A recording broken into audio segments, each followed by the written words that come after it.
On va se tutoyer sur Twitch et sur RCF en Lorraine. Michael Massiantonio. Dernière partie d'On va se tutoyer en direct sur RCF en Lorraine et au www.twitch.tv/RCF en Lorraine.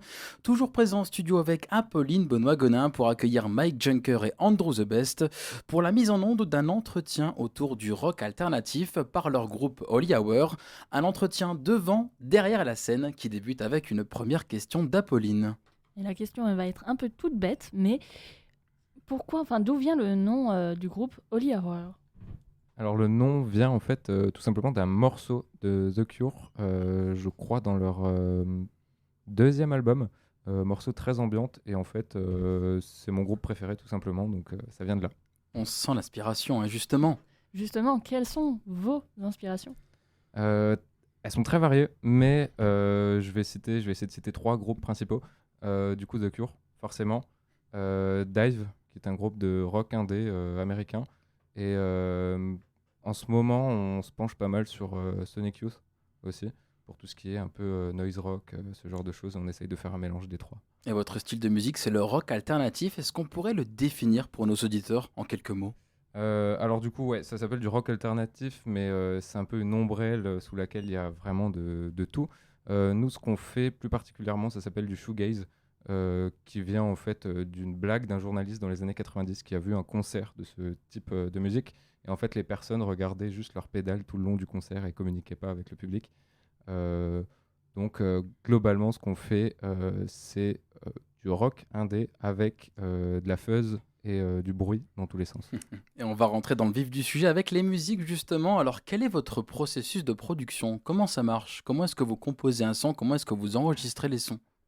Alors globalement, quand on compose, on vient tous avec des idées dans notre coin, donc juste en s'entraînant sur nos instruments. Et puis si on se dit, ah bah ça peut passer dans ce projet-là, bah, on va en parler aux autres personnes. Et puis on va développer cette mélodie, cette ligne de basse, cette batterie.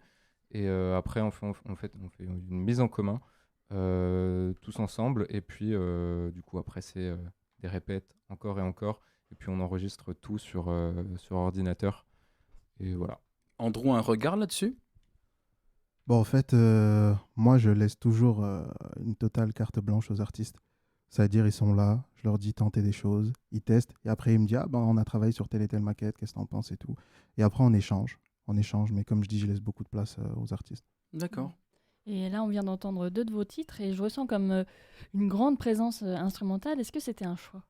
C'est complètement un choix. Globalement, pour moi, en fait, la musique ne se cantonne pas qu'aux paroles et aux artistes qui vont juste bien chanter. Pour moi, en fait, il faut que ça fasse partie d'un tout. Et je pense qu'il y a aussi, c'est peut-être un petit peu nos influences aussi qui se ressentent là-dedans, où on va avoir des intros d'une minute avec juste de l'instrumental pour poser un petit peu le morceau et le faire respirer, quoi. Et toujours sur ces deux mêmes titres, est-ce qu'il y a une volonté de créer une sorte de continuité musicale? Alors les deux là sont assez indépendants l'un de l'autre, mais en fait Sucker, si on veut, est une sorte d'introduction au prochain projet qu'on a. Voilà. Au-delà de la production, il y a aussi la représentation. Est-ce que vous vous produisez en concert? Ouais, on se produit en concert. Cette année, on a fait, je crois, 6 ou 7 dates. Du coup, on a fait une notamment à l'autre canal, à Nancy, À Nancy, oui. à l'occasion du REC Fédélor, en fait, qui est un tremplin. Et il y avait, je crois, 10 projets. Et puis, on essaye de trouver des dates. On en a en stock, là, qui arrivent dans les mois à venir. Et voilà, ça commence à monter. Mais justement, comment se passe l'organisation de ces dates? Alors, c'est tout un processus en fait, de réseautage, en fait, où on va discuter avec des personnes, des nouvelles personnes qu'on va rencontrer. On va leur dire, on fait de la musique, et puis la personne va dire, moi j'ai une salle de concert, j'ai un bar, j'ai quelque chose comme ça. Et en fait, d'un commun accord, on choisit une date. Nous, on transmet tous les documents administratifs qu'il faut. Et puis après, on peut jouer, quoi. Et puis je pense qu'Andrew a aussi son regard, et puis il a aussi son réseau à lui qui peut faire partager avec le groupe. C'est ça, justement, on échange tout le temps, et de par le fait que je travaille avec différents artistes et différentes approches, c'est super intéressant de pouvoir proposer des choses. Moi, par exemple, la BAM, je la connais bien, je peux dire, ah, ben, j'ai quelqu'un à vous proposer, j'ai le groupe notamment Holy Hour. Là, en l'occurrence, on a pas mal de dates qui vont arriver, dont la fête de la musique à Nancy. Mais on est toujours ouvert, bien évidemment, à d'autres propositions. Donc, si vous avez des propositions à faire, vous pouvez contacter directement Holy Hour et on réglera ça très rapidement. D'accord. Et comment se passe la distribution de vos titres Est-ce que vous êtes plus plateforme de streaming ou CD? Justement, on est un peu sur les deux. Du coup, les 2 premiers morceaux, les 2 premiers singles, on les a sortis avec un label américain. Et ce dernier morceau-là, qui vient de sortir il y a même pas une semaine, on a décidé de le sortir sous notre label, entre guillemets. C'est un peu l'inauguration de notre asso et de notre label, en fait. Et puis, on a du coup des CD version single pour ce morceau. Et est-ce que vous êtes rémunéré pour votre musique? Alors, ça dépend si on parle de rétribution des plateformes de streaming. On n'est clairement pas encore dans une optique comme ça.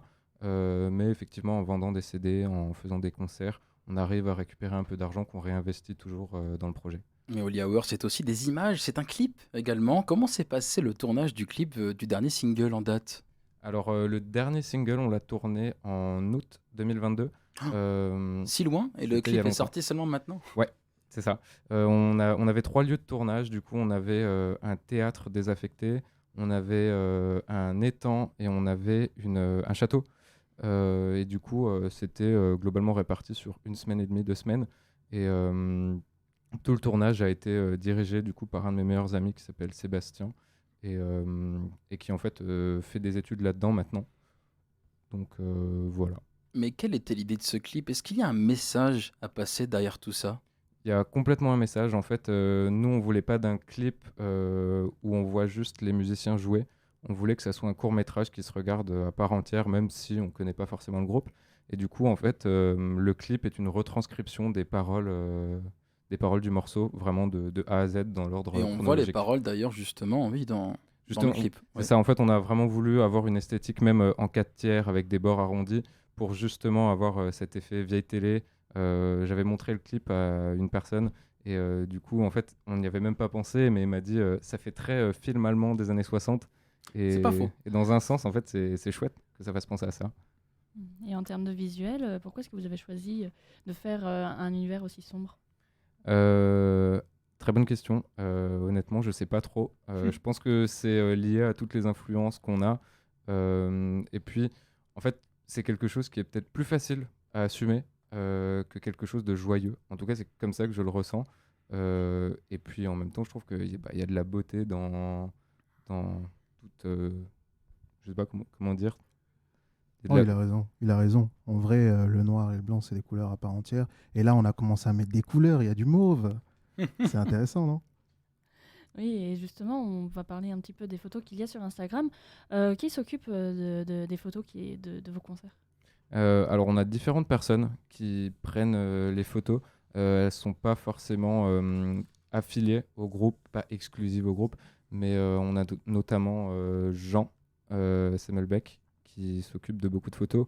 On a Léa Villan, on a Lisa aussi. J'ai oublié son nom de famille, je suis désolé. C'est pas- Et après, ça dépend. En fait, on va faire des concerts où on va tomber sur des personnes qu'on aura rencontrées pour la première fois. Je sais qu'à l'autre canal, on avait une personne qui s'appelle Florian qui nous a fait des photos magnifiques. Et du coup, en fait, nous, on est toujours ouvert à laisser les personnes s'exprimer avec leur appareil photo, quoi. Et ce soir, vous êtes 2 pour représenter le groupe, mais est-ce qu'il y a une équipe au sens large qui s'occupe du groupe? Je pense à la promotion, au mastering, l'enregistrement, etc. À qui vous vous adressez? On a Andrew ici présent. Bon, on travaille ensemble et après, on voit ce qui est le mieux à faire. Des fois, il a pas mal d'idées, il a pas mal de propositions à me faire et généralement, je vais essayer de choisir avec lui ce qui va être le mieux. Après, comme j'ai dit, il a toujours beaucoup de liberté pour ça. Comment est-ce que vous assurez la promotion de vos contenus sur les réseaux? Alors, grande première, du coup, sur ce nouveau single qu'on a sorti de façon totalement indépendante. La com, on l'a faite nous-mêmes. Du coup, on a fait nous-mêmes le clip, le teaser, tout ce qui tourne autour de ça. Du coup, c'est une grande première. C'est un peu déstabilisant parce qu'avant, on sortait les morceaux avec un label. Donc, on avait en fait une sorte de sécurité en se disant, de toute façon, ça va tomber dans des playlists. Et là, en fait, on est allé un peu à l'aveugle en se disant bah, si ça se trouve le morceau fera 30 écoutes, mais c'est pas grave parce qu'il nous plaît à nous. C'est le plaisir avant tout. C'est ça, c'est surtout ça. Et au final, on est agréablement surpris parce que en fait, le morceau marche même mieux que quand on a sorti les 2 autres singles avec un label. Et vous avez des produits dérivés. Enfin, on a pu voir un t-shirt à votre effigie sur votre page Instagram. Tout à fait. Ça, c'est quelque chose qu'on a lancé. Du coup, c'est une précommande qu'on a faite de t-shirts. On vend aussi des CD, on a des autocollants, cartes de visite. Je sais pas si ça rentre dedans, mais Si, voilà.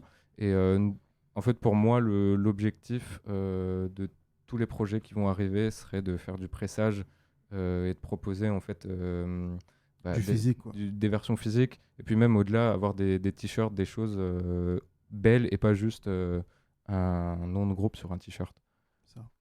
Et est-ce que c'est compliqué de gérer un groupe quand on est encore à l'âge d'être un jeune étudiant ou un jeune salarié? Ou en service civique. Ou un du service coup. civique, exactement.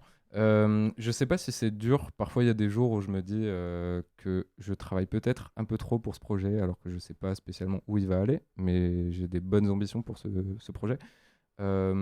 Compliqué, je pense pas. Il faut faire des choix, il faut s'adapter. Parfois, il faut faire des concessions, quoi, tout simplement. Andrew, quel est ton regard là-dessus? Tu as un regard un peu plus extérieur, tu es un peu plus âgé aussi? Ouais, mais en soi, comme j'ai dit, l'histoire d'Holly Hour, elle est marrante parce que en fait, on s'est rencontrés dans un atelier d'écriture. Ah oui? Ouais. C'était où? C'est dans un atelier d'écriture sur Metz. Et à la fin, moi, je reste toujours pour échanger avec les intervenants. Et je l'ai entendu parler. Il me disait, il disait qu'il faisait de la musique, etc. Et moi, j'ai toujours mon oreille qui traîne. Et il parlait justement d'écriture et d'interprétation. J'ai dit, tu sais quoi, en vrai, si tu veux, on peut échanger et voir ce qu'on peut faire ensemble. On a échangé, ça a bien marché. Et de là, on a continué pour tout le reste. Donc, travailler sur ce groupe et travailler avec Holly Hour, c'est quelque chose intéressant, mais c'est pas de tout repos. Parce que comme il a très bien pu dire, des fois, quand on est plusieurs dans un groupe, bah, c'est aussi beaucoup de gestion humaine en dehors de l'artistique. Parce que, à part être des artistes, on est des humains avant tout.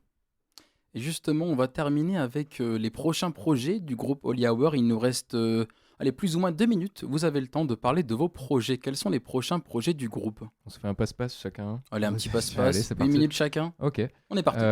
Alors, du coup, prochaine date le 21 juin à Nancy, au parc de la Pépinière. Ça s'appelle l'Auditorium. Voilà, on a aussi plein de dates qui vont arriver dans les mois qui suivent. Voilà. Donc, il y a des dates qui vont arriver et potentiellement de nouveaux singles. Donc, soyez prêts à entendre parler encore d'Holly Hour. On peut pas avoir quelques petites exclus. Il nous reste encore 1 minute 30 sur les prochains titres. Peut-être des clips, projets. Alors, je peux dire peut-être un petit truc sur un clip. On est en train de travailler sur un prochain clip qui, en fait, sera une suite à Sucker. Et du coup, qui sera le premier single de notre EP. Mais ça, c'est pas pour tout de suite. On a d'abord d'autres choses à sortir. C'est ça. Et peut-on terminer peut-être avec les dates de concert? Parce qu'il y a des prochaines dates de prévues, c'est ça? C'est ça. Alors, du coup, 21 juin. Alors, où retrouver Holly Hour? Allez, c'est parti. Je vais le faire très vite. Non, tu as 30 secondes. Ok. Du coup, 21 juin à Nancy, parc de la Pépinière. 8 juillet à l'Inventaire à Dieuze. 29 juillet dans une friperie à Strasbourg qui s'appelle Oxfam. Ah, même en Alsace. Ouais, Exact. ça commence un petit peu. Groupe régional. Et ben, espérons. 27 août, du coup, pour le Festisol Noix à Jalaucourt. 2 septembre, du coup, à la Chaway. On a potentiellement une date pour Halloween et une date qui vient de se confirmer aujourd'hui à Nancy, je sais pas quel jour, mais en janvier 2024. On rappelle les réseaux pour retrouver Holly Hour. Bah, du coup, Holly Hour, tout simplement, donc HOLY-8, HOUR-8. Sur Instagram, on a TikTok aussi. Et puis sinon, pensez à bien regarder le clip du coup, qui accompagne Sucker, qui est disponible sur YouTube, ainsi que Sucker, qui est sur toutes les plateformes de streaming. Eh bien, merci beaucoup, messieurs. Merci à vous deux. Et on se retrouve très vite avec de nouveaux projets de Holly Hour, je l'espère, sur les réseaux. On va rester connectés. Merci à Tristan Mezzaros à la technique vidéo. Merci à Mohamed Rugby qui est parti un petit peu avant pour sa chronique jeux vidéo. Merci à Apolline Benoît-Gonin pour son point réseau, toujours aussi bien servi, Apolline. Bah, je sais pas, peut-être, oui. Une émission qui sera disponible en réécoute sur rcf.fr et un entretien qui sera disponible sur le YouTube de RCF Lorraine Nancy au plus vite avant de retrouver un nouvel épisode dont on va se tutoyer.